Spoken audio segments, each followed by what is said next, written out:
Hi అండి, అందరూ ఎలా ఉన్నారు? Welcome back to our channel Srilakshmi creations 111 అండి. ఈరోజు నేను చూపించబోయేది కుకింగ్ వీడియో అండి. ఏంటి అంటే పొడిపప్పు ఎలా వండుకోవాలనేది నేను ఇప్పుడు మీకు చూపిస్తానండి. అలాగే పొడిపప్పుకి కాంబినేషన్ వచ్చేసి టమాటో రసం అండి. చాలా అంటే చాలా బాగుంటుంది. చింతపండు వేసి చేసుకుంటే బాగుంటుంది. అలాగే ఇది మనకి రసం వచ్చేసి ఫీవర్ ఉన్న వాళ్ళకి పెడతారు కదండి ఎక్కువ శాతం. మా సైడ్ అయితే ఫీవర్ వచ్చిన వాళ్ళకి కర్రీస్ ఏం వేసి పెట్టరు. ఎందుకు అంటే కారం తినొద్దు, జ్వరం వచ్చినా ఏదైనా హెల్త్ ఇష్యూ వచ్చినా అని చెప్పేసి చారు అయితే వేసి పెడుతూ ఉంటారు. నేను ఇప్పుడు మీకు చూపించబోయే కూడా అదే చారండి. కానీ ఇది చాలా అంటే చాలా బాగుంటుంది. నేను చేసిన విధంగా మీరైతే ట్రై చేసి చూడండి, ఎలా ఉంటుందో కామెంట్ చేసి చెప్పండి. పొడిపప్పు అయితే చాలా బాగుంటుందండి. కొంచెం ఆవకాయ వేసుకొని నెయ్యి వేసుకొని తింటే పొడిపప్పు కలుపుకొని ఇంకా వారెవ్వ అనాల్సిందే, అంత బాగుంటుంది. నేను చూపించిన విధంగా మీరు కూడా ట్రై చేయండి. అలాగే మనము కూరగాయలు ఏమీ లేవు అన్నప్పుడు మామూలుగా అయితే పప్పు వండేస్తాం అనమాట. పప్పు, టమాటో పప్పు, ఆకుకూర ఇట్లా వండుతాం కదా. ఎప్పుడు తిని తిని పప్పు బోర్ పడుతూ ఉంటుంది. పప్పుని డిఫరెంట్గా వెరైటీలో ట్రై చేస్తేనే కదండి పప్పు ఎలాగా మనకి తినాలనిపిస్తుంది అనే పిల్లలకి ఎవరికైనా తినాలనిపిస్తుంది. ఇప్పుడు నేను చేసే విధంగా మీరు కూడా ట్రై చేయండి. ఇది చాలా బాగుంటుంది. పొడిపప్పు అయితే నెయ్యి వేసుకొని తింటే ఇంకా చెప్పనవసరం లేదండి. తిన్న వాళ్ళకైతే తెలిసే ఉంటుంది ఆల్రెడీ దాని ఎక్స్పీరియన్స్. ఓకేనండి, ఇప్పుడైతే వీడియోలోకి వెళ్ళిపోదాం. ఇప్పుడు మనం పొడిపప్పుని ఎలా చేసుకోవాలి అనేది ఈ వీడియోలో నేను మీకు చూపిస్తాను. అలాగే టమాటో చారుని అంటే చింతపండు చారుని ఎలా చేసుకోవాలి ఏంటి అనేది ఈ వీడియోలో నేను మీకు చూపిస్తానండి. చూడండి, చాలా అంటే చాలా బాగుంటుంది. నోటికి చాలా కమ్మగా, కొంచెం నెయ్యి వేడివేడి అన్నంలో కొంచెం నెయ్యి వేసుకొని ఆవకాయ వేసుకొని ఈ పొడిపప్పుని వేసుకొని తింటే చాలా బాగుంటుందండి. పొడిపప్పు కాంబినేషన్ వచ్చేసి చింతపండు చారండి, చాలా బాగుంటుంది. ఇలా ట్రై చేసి చూడండి ఎవరైనా. ఇప్పుడు మనం పొడిపప్పుకి ఏమేమి కావాలో చూపించేస్తానండి. నేనైతే ఇక్కడ 1 గ్లాసు కందిపప్పును తీసుకుంటున్నాను. ఇందులో కుక్కర్లో వేసుకొని నీట్గా కడుక్కొని పెట్టుకుందామండి. తర్వాత ప్రాసెస్ చూపిస్తాను. పప్పునైతే కడిగేసానండి. 1 గ్లాస్కి వచ్చేసి 2 గ్లాసుల వాటర్ అయితే పోయాల్సి ఉంటుంది. మనకందరికీ తెలిసిందే కదా ఇది. ఇప్పుడైతే 2 గ్లాసుల వాటర్ అయితే వేసుకుందామండి. ఓకే అండి, ఇక్కడ నేను 2 గ్లాసుల వాటర్ అయితే వేసుకున్నాను. తర్వాత మనకి ఈ పప్పులో వేయవలసిన పదార్థాలను అయితే ఇప్పుడు నేను చూపించేస్తానండి. ఒక చిన్న సైజు మీడియం సైజు ఉల్లిపాయ ముక్కలండి.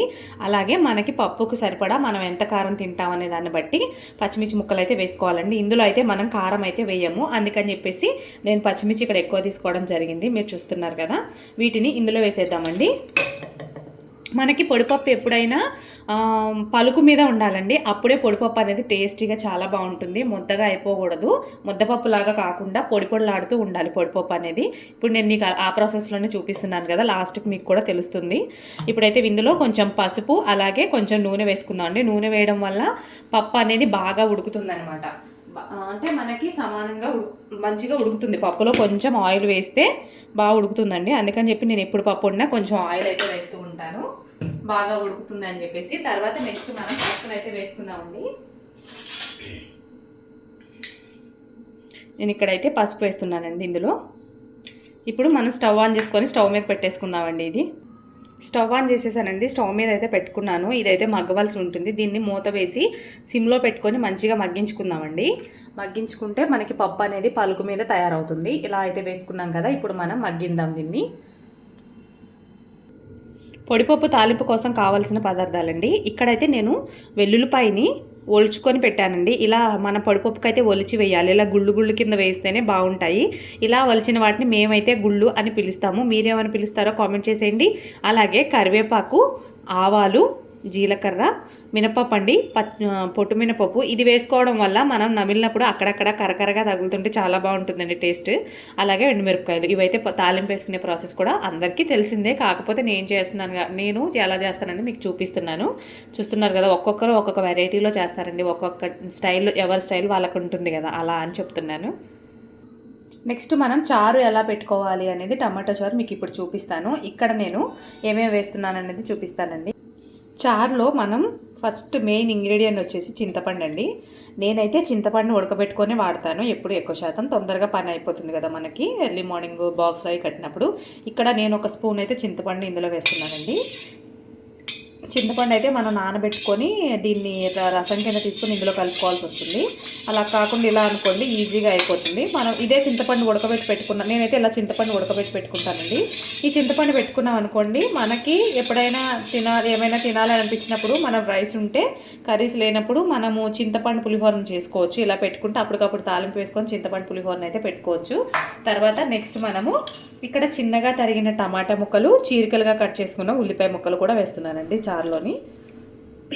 చారు నేను దీని నిండా వాటర్ తీసుకున్నాను కదండి, నేనైతే దీంట్లో ఇప్పుడు 1 లీటర్ వాటర్ అయితే నేను 3 పావుల వాటర్ వరకు మరిగిస్తానండి. అప్పుడైతేనే టేస్ట్ అనేది చాలా బాగుంటుంది రసానికి వచ్చేసి.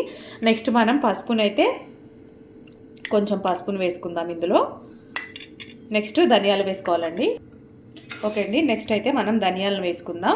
ధనియాలు వేసుకుంటాం కదండి, డైజెషన్ ప్రాబ్లం ఉన్న వాళ్ళకైతే బాగా అదవుతుంది. అందుకని చెప్పేసి ఈ చారుని ఎక్కువ శాతము మనకి జ్వరం వచ్చిన వాళ్ళకి, హెల్త్ ఇష్యూస్ ఉన్న వాళ్ళకి చారు వేసి పెడుతూ ఉంటారు కదా. చారు చాలా మంచిదండి, డైజెషన్ ప్రాబ్లం అయితే ఉండదు చారు వేసుకోవడం వల్ల. అలాగే చిన్న సైజు, మీడియం సైజు అల్లం ముక్కలు అయితే తీసుకుంటున్నాను. దీన్ని దంచి వేసుకుందాం. ఇలా దంచి వేసుకోవాలండి అల్లాన్ని. అల్లం చాలామంది ఎర్లీ మార్నింగ్ హాట్ వాటర్లో వేసుకొని మరిగించుకొని తాగుతారు. మనకి గొంతులో కఫం అలాంటిది ఉన్నదైతే ఉంటే మనకైతే పోతుందండి, అందుకని చెప్పేసి ఇలా తాగుతారు. అలాంటిదే ఈ చారులో వేసుకున్నాం అనుకోండి, హెల్త్కి హెల్త్ ఉంటుంది. అలాగే మనకి చారు కూడా చాలా టేస్టీగా తయారైపోతుంది. ఇప్పుడు ఇందులో మనం సాల్ట్ యాడ్ చేసుకొని స్టవ్ మీద పెట్టేసుకుందామండి. నెక్స్ట్ మనం సాల్ట్ని కూడా వేసేసుకొని స్టవ్ మీద పెట్టేసుకోవచ్చు, అన్నీ వేసేసినట్టే.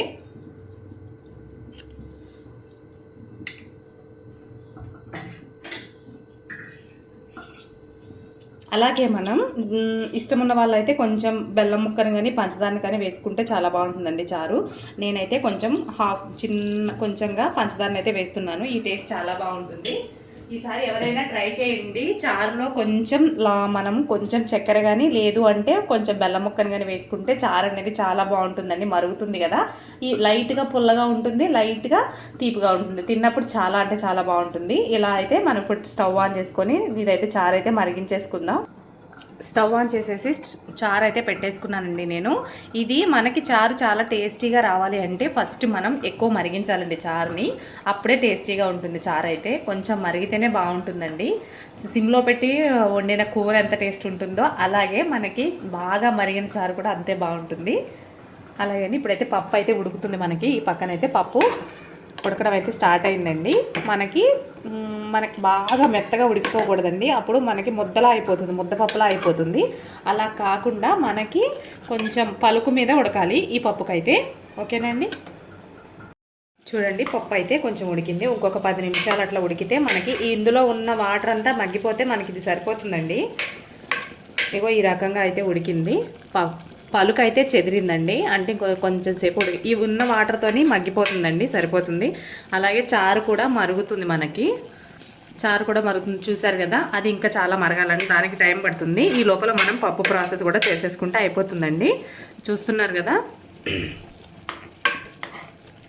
ఇదిగోండి ఇలా అయితే ఉడికింది. ఇంకా కొంచెం ఉడకాలి, మధ్యలో పలుకు అనేది చెదిరితే సరిపోతుందండి. ఇందులో ఉన్న వాటర్తో ఇదైతే మగ్గిపోతుందండి. మనం సిమ్లో పెట్టి మూత పెట్టుకోవాలి. ఒకసారి చెక్ చేద్దాం ఫ్రెండ్స్, చూద్దాం పప్పు. ఇదిగోండి ఇప్పుడైతే ఇలా అయితే కుక్ అయింది. ఇంకొంచెం ఇందులో ఉన్న వాటర్ లాగేసుకుంటే పప్పు మనం తాలింపు వేసుకోవచ్చండి. ఈ వాటర్ మగ్గిపోతే ఈ పప్పు అనేది మగ్గిపోతుంది, మనకు అప్పుడు సరిపోతుంది, కరెక్ట్గా వస్తుందండి పొడి పొడిలాడుతూ. అప్పుడు మనకి ఈ వాటర్ లాగే వరకు కొద్దిసేపు అయితే సిమ్లో పెట్టి ఉంచేద్దాం. మిగిలిన ఎక్కడైనా బద్దల కిందలా ఎక్కడైనా ఉన్నట్టయితే అవి కూడా కరెక్ట్గా అయిపోతుంది పప్పు. చూస్తున్నారు కదా, చారు కూడా మనకి ఇటు సైడ్ చారు కూడా మరుగుతుందండి. చారు మరిగిన తర్వాత పప్పు చారు రెండు కలిపి తాలింపు అయితే పెట్టేసుకుందాం. మనకైతే పప్పు ఉడికిపోయిందండి, చూస్తున్నారు కదా, సరిపోతుంది. కొంచెం ఈ వాటర్ మనం తాలింపు వేసినప్పుడు తాలింపులో వేస్తే ఉన్న వాటర్ కూడా మనకి లాగేసుకొని పొడి పొడిలాడుతుంది. ఈ రకంగా ఉడికితే పొడిపప్పుకి సరిపోతుందండి. మనం స్టవ్ ఆఫ్ చేసేసుకొని తాలింపు అయితే వేసుకుందాం. చారు కూడా మరిగిపోయిందండి, చారును కూడా తాలింపు అయితే వేసేసుకుందాం. స్టవ్ ఆన్ చేసి మూకుడు పెట్టుకుందాం అండి. మనం తాలింపు అయితే వేసుకుందాం పప్పులోకి. పొడిపప్పుకి తాలింపు పెట్టేసుకుందామండి. ఆయిల్ అయితే కొంచెం ఎక్కువే పడుతుంది మనం పొడిపప్పు తాలింపుకి అయితే, ఎందుకంటే మనం అందులో ఆయిల్ ఏం యూజ్ చేయం కాబట్టి తాలింపులో ఆయిల్ ఎక్కువ వేస్తే చాలా బాగుంటుందండి. అంటే ఎక్కువ కాదు, కొంచెం ఎక్కువ వేయాలండి. మనం వేసుకునే తాలింపు ఆయిల్ కంటే కొంచెం ఎక్కువగా వేసుకోవాలి. అప్పుడే మనకి పొడిపప్పు చాలా టేస్టీగా అవుతుంది. చితగొట్టుకున్న వెల్లుల్లిపాయలండి కొన్ని వేస్తున్నాను. అలాగే మనం గుళ్ళుగా ఒలుచుకున్న వెల్లుల్లిపాయలు, అంటే తొక్క తీసిన వెల్లుల్లిపాయలు, ఇవి కూడా కొన్ని వేసుకుంటే బాగుంటుందండి. చాలామంది వెల్లుల్లిపాయ ఇష్టపడతారు కదా, పప్పులో వెల్లుల్లిపాయ, వాళ్ళకైతే బాగుంటుంది. ఇదిగోండి కొన్ని ఇలా వేసాను, కొన్ని చితక్కొట్టి వేసుకున్నాను. ఫస్ట్ అయితే వెల్లుల్లిపాయలే వేగనిద్దామండి, అవి బాగా వేగాలి. అందుకని చెప్పి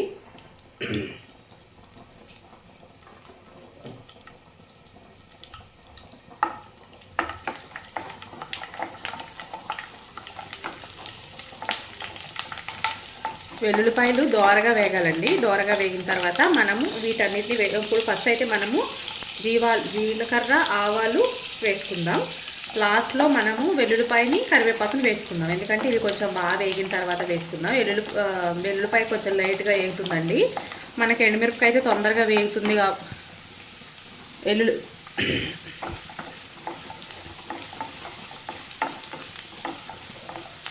ఇవి సగం వేగిన తర్వాత కరివేపాకు, ఎండుమిర్చిని కూడా వేసుకొని స్టవ్ ఆఫ్ చేసేసుకోవచ్చండి.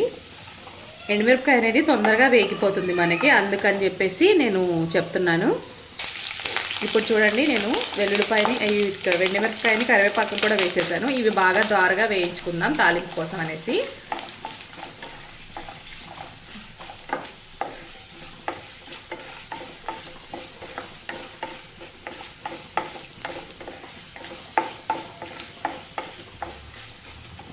దోరగా వేయించుకోవాలండి తాలింపుని.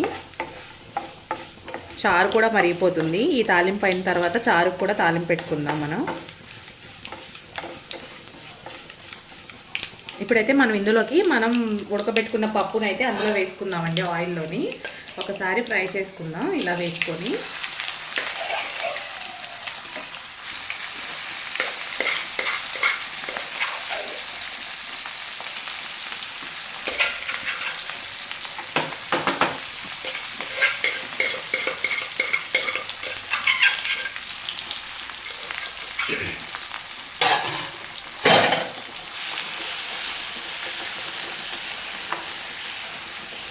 అంతా తాలింపు అంతా కలిసేటట్టు ఒకసారి అయితే కలుపుకుందామండి. కలుపుకొని ఒక 5 మినిట్స్ ఇలా వదిలేస్తే ఇందులో ఉన్న ఎక్కడైనా చెమ్మగల ఏమన్నా ఉంటే ఇప్పుడు లాగేసుకుంటుందండి. అప్పుడు మనకి పొడి పొడిలాడుతూ తయారవుతుంది పప్పు. ఇక్కడ కొంచెం ముద్దగా కనిపిస్తుంది కదా, మనం ఈ నూనెలో కొంచెం ఫ్రై చేసామనుకోండి పప్పు అనేది పొడి పొడిగా కనిపిస్తుంది. చూసారు కదా పప్పు ఎంత ఈజీయో. మనకు ఉడకడానికే టైం పడుతుంది కానీ మనం ఎక్కువ కష్టపడి పని చేయాల్సిన అవసరం అయితే ఉండదు ఈ పప్పు వండడంలోని. నోటికి చాలా బాగుంటుంది. నెయ్యి వేసుకొని తింటే ఇంకా బాగుంటుందండి. నెయ్యి అలవాటు ఉన్న వాళ్ళు అయితే ఖచ్చితంగా పప్పు వండుకున్నప్పుడు నెయ్యి వేసుకొని, ఆవకాయ వేసుకొని, అందరింట్లో ఆవకాయ నార్మలే కదండి. ఆవకాయ అంటే మనకి మామిడికాయ పచ్చడి అండి, మేమైతే ఆవకాయని పిలుస్తాము, అందుకని చెప్పి నేను ఆవకాయని అంటున్నాను. ఇలాగా ఒక 2-3 నిమిషాలు మనం మగ్గనిద్దామండి దీన్ని. అప్పుడు ఇందులో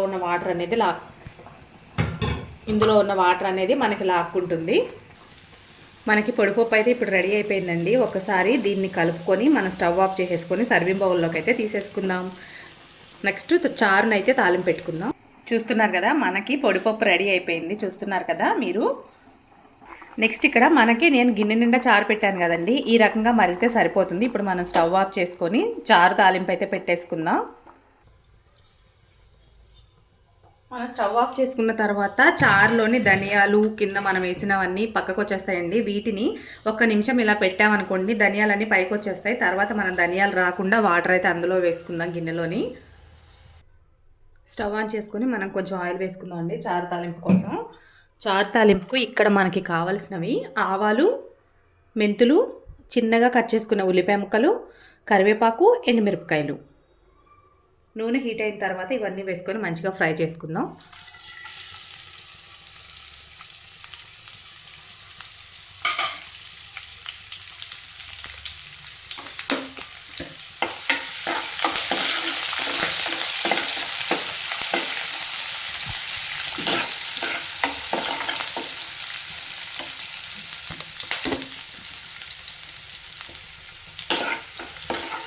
ఇవి దోరగా ఫ్రై చేసుకోవాలండి. ఇక్కడైతే తాలింపు వేగిపోయిందండి. ఇప్పుడు తాలింపు అంతా ఇందులో వేసుకున్నానండి. చూడండి ఎలా వచ్చిందో చారు అనేది. చాలా బాగుందండి. నేను ఆల్రెడీ టేస్ట్ చేశాను. అన్నీ కరెక్ట్గా సరిపోయింది. చాలా అంటే చాలా బాగుంది చారు. మీరు కూడా ట్రై చేయండి.